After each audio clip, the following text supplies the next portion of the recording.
Hello, I'm Fizzy and welcome back to another race in the AOR PC Split 1 League. We are still in Season 12. It is now 4 rounds to go. This is the United States Grand Prix at Circuit of the Americas, and we're heading out on track in qualifying for our first run of the session on the super soft tires, going for the fastest available tire in this session, just to try and get as good a lap as possible, try and get as high up on the grid as possible here at a track which I've usually been... my performances around here has been up and down usually. I've had some pretty decent performances, but normally around this track I'm pretty average, I have to say. But you know, the past doesn't really matter. We're here to take it one race at a time as usual, as we head into the lovely but occasionally annoying S's, trying to hit all the apexes. Done the first two pretty well. Oh, and there we go, hit the third one. Oh, and the fourth one.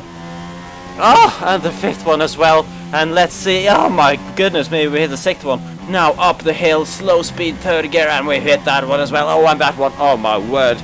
All the apex is getting absolutely smashed to pieces here on the qualifying lap so far. And that first sector of this track is lovely, lovely fun. If you do actually manage to get a nice line through there and hit those apexes, as I did pretty well, with some overly orgasmic sounds for dramatic effects. But in any case, going down the straight now, and no apexes to hit here, but a pretty difficult to spot braking point here. It's coming at such high speed, but we managed to hit that apex as well. And then into the third sector of the lap, which is the part where I dislike the most, really. The corners are kind of awkward. You have to enter really, really wide, cut back onto the apex. It can be tricky to hit them, and this time we were a few millimeters off actually hitting the curb. This corner though, very high speed, kind of a triple apex, even though you only really need to clip the middle one. Try and carry as much speed as possible, and half blind, the penultimate corner, probably the most difficult apex to hit on the whole track. And then from the final corner, a very short run to the line. Let's see what we've done. Oh, a big drift actually before the line as well. But as we complete the lap, it is a P3 provisionally on the grid. Was pretty happy with that lap, to be honest. Unfortunately though, I messed up the timing for when to go out for the next run, so actually I didn't have time to get another lap on the board. So instead, towards the end of the session, I had to sit in the garage, watch the timing, see that Renault Tigger pushed me down a bit. A couple of other drivers did as well. So in the end, P6 on the grid on the super soft tires. You can see drivers like Tigger and Marco and Nick B all qualifying on the soft tires, so they definitely should be faster on pure pace.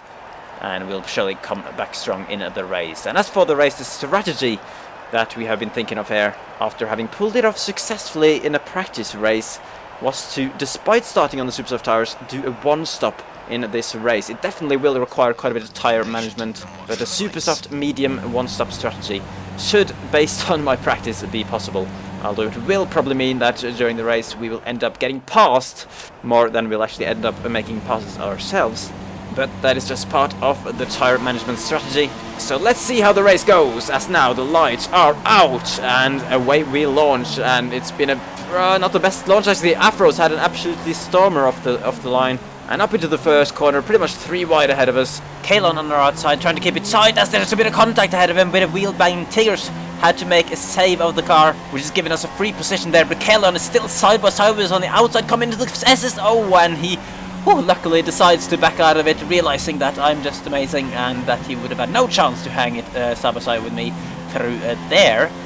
Yeah, so could have been a scary moment there, but Kellen deciding that the safest for the both of us, I guess, was for him to back out of that one. And for that, I am grateful. The cars though have gained a few car lengths, and as a result of that, Suobi has now been challenged actually by Afro through the hairpin. They're going to go side by side down the straight now, the very, very long straight, obviously. We're going to put the fuel up to rich mix to get as much speed as possible down here. No DRS yet enabled on the first lap, of course. That comes on lap number 3. Afro looked like it was going to go to the inside of Suobis, but Suobis, who's a pretty new driver in the league, running well deep through that corner, which is going to give us a chance now to pass him around the outside of turn 13 potentially, if we can keep this one clean, leaving space on the inside. And Sobis has dropped it behind, so up to 4th position now, taking a half defensive line into 15 and 16 as well. But there we go, we have gained another position on this first lap of the race, as we try to not understeer too much through the turn 8 turkey reverse corner thingy.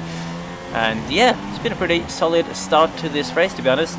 But of course, 27 out of the 28 laps still to go as non-runner in the lead of the race. That's the fastest lap so far. I believe it's Marek that he has got for company up there, and then Afro, of course, in the other Red Bull behind. And we're gonna skip all the way to lap 7 now, because literally nothing else happened on the first stint. I was just doing my laps, pulling slowly away from Suobis, who eventually got passed by Nuka and probably a couple of other cars as well, as now there's a couple of cars in the pits. Nonrunner and Marek both going in, as Afro now takes the lead of the race. All of those three had pulled quite a big gap on me throughout those first 7 laps, as you can see on the minimap as well. And on the next lap then, Afro decided to pit, but I have decided to stay out for one more lap, trying to make this one-stop strategy work. In hindsight though, maybe it was one lap too long, because I was really struggling with the grip on this 9th lap of the race. Nick B on the much more durable medium tires caught me up, as you can see, just about in the mirrors. So on the end of lap 9, I'm gonna head off into the pit lane to get these 1 tires off the car, just about slowing it down there as well for the speed limit. And hopefully the crew can give me a nice quick stop, pretty decent, medium tires on the car. But as you can see, Nuka and Berg now going side by side into turn 1 ahead of us, and had we gone into the pits 1 lap earlier, maybe we would have been ahead of those 2 on track. So yeah, it's hard to really know these things, so that's just how it is. So now go through the S's again. Apex there, Apex there, Apex there, and Apex there. Yeah, not bad. Oh, well, okay, well that's bad. We have turned in too early for the last one there, and received a warning for track limits, as now in lap 14 Nuka has had an off in the final section. No idea what started that one, but it doesn't really matter. All that matters is that he's lost time and dropped behind. As now on lap 16 we start a sequence of faster cars on faster tires catching up to us, and Nick B then going easily past us with the DRS. 1 lap later we got Nonrunner, who was previously leading the race. Obviously he's done his 2nd stop at this point, and he's on much fresher tires. He has dialed it up the inside. I am going to try to hang it around the outside though, to get the inside for turn 13. But with the tighter line, it's going to be more tricky for me to get on the power, with Nonrunner still hanging at the outside there. And now through 15 and 16, I've just gotten a little bit too deep. It's yeah, I don't like that corner. It's a hard one to judge, especially when you're side by side. So at the end of the lap, we have a cheeky peek on the inside of Nonrunner. Although that's not really going to help our exit, as he ran wide there. And then we're going to have another cheeky peek on the outside of the first corner. But again, no way to get a back pass. But obviously, Nonrunner, he has the pace in this race, as we've seen. He also has the fresher tires, so now we need to focus on Tirana Tigger, who suddenly dive on the inside of the first corner. I've had a bit of a lock-up as well, went slightly further off the apex there than I wanted to. Had to leave him room though, as we are going to go side by side into the S's. Oh dear lord, it's not going to end well. Not quite the ideal line. Oh, that's close.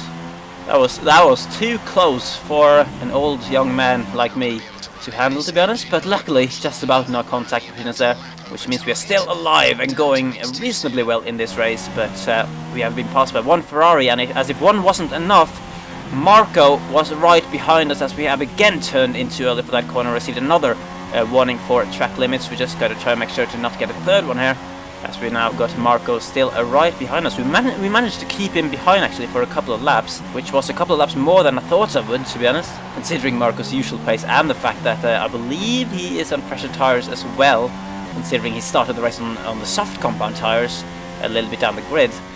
And as we skip onto the next lap of the race, Marco is very close onto the DRS straight, and I have felt the need now to go defensive into the corner to try and cover him off. He's going to surely try to outbrake me on the outside, but I'm going to try to hang it on the inside, but there's a bit of contact.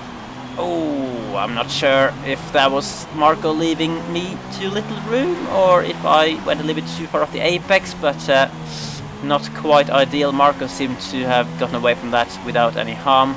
Unfortunately, I've lost a couple of seconds to him, which means that that fight is over. And what I need to worry about now, with 4 laps remaining in the race, is Berg on the super soft tires, who is only a couple of seconds behind, or only a 1.5 seconds behind, in fact. So I'm not sure what his tire wear is like, but I believe he's done 2 stops, so surely that can't be that bad. So that could be a tricky one to keep it behind as we're going through the S's once again. And 3rd time in the race, we have turned in too early for that corner, and I have given myself a 3-second time penalty. Have I thrown away this position as well then because of that, potentially? Still want to try and keep Berg behind though, because you never know in these races. For all I know, he might have a 3-second penalty as well. So I'm still going to try to defend now as we're on the final lap of the race. He wasn't really getting as close as I thought he would in the last couple of laps after catching me up. And again on the DRS straight on the final one, he was not close enough to make a dive. So all we need to do to try and keep hold of this, potentially keep hold of this 7th place position, is to just hold our line, keep our composure through this final sector of the lap, with Berg sitting there right in our mirrors. So Marek has won this race, his first race win in this league actually, so well done to Marek for that one. But I now have a couple of corners to try and nail in order to keep Berg behind us on track. Let's see. Doing the penultimate one quite nicely indeed. No hassle off the apex completely through the final corner, but Berg is not close enough. So here we go. We're going to cross the line in 7th. Will we stay in 7th though? Yes, we will actually. We will stay in P7. So Berg also must have had a penalty, which is lucky for us. So yeah, it wasn't the most awesome race I've ever seen in my life. It kind of was a little bit depressing being on that one-stop strategy, having started on the super soft, just trying to fall behind as few cars as possible really on that final stint.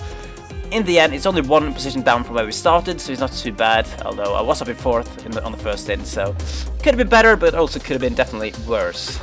So overall, I would give myself a 6 out of 10. A pretty okay performance. But still, 6 points in the bag. Nick B, though, continuing to gain on me. Mark also getting a couple of points. And Marek, of course, getting a lot down in 6th place, or he goes up to 6th place even, goes past Nuka. And Afro as well, getting quite a few positions as a result of his 2nd place. And in the team championship, though, it's not quite gone well. Red Bull with a 1-2 finish, jumping ahead of both Williams and Renault. And Williams has also gotten ahead of us because of non-runner being good, basically. So unfortunately, after being 2nd for a long part of the season, Renault is now down to 4th position. So we'll see now with 3 rounds to go in the season if there is any fight back from us here. So hopefully those final 3 videos of Season 12 will be out in not too long. For now though, I hope you enjoyed this United States Grand Prix. Make sure to leave a like if you did, as I will really appreciate it. And of course, hope you'll join me for the Mexican Grand Prix next time out. Goodbye!